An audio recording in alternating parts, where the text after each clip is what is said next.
بات کرتے ہیں مقبوضہ کشمیر کی آزادی کے حوالے سے، تو ایک فکر اور ایک علم، یعنی کہ ایک ایشو یا ایک تنازع کے بارے میں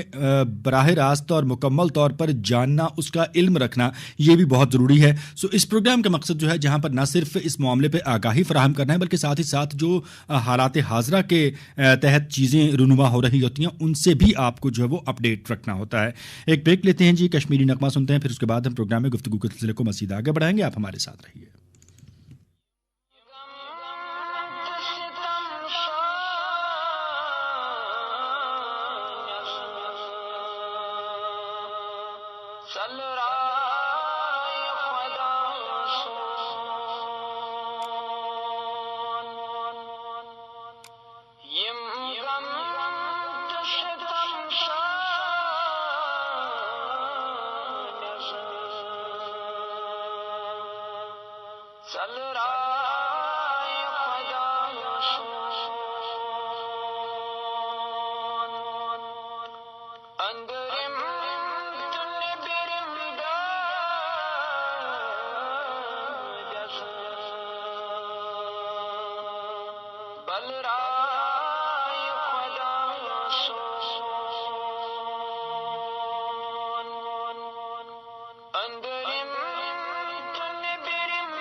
رحمت برکت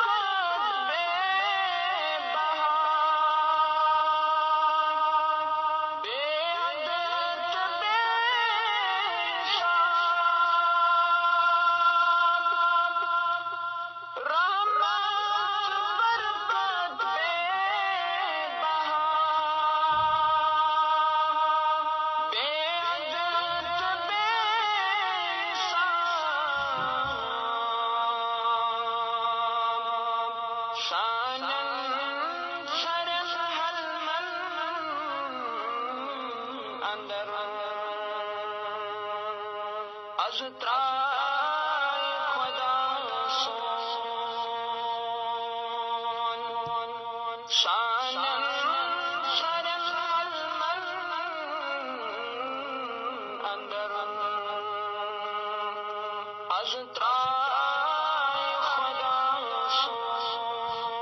فلو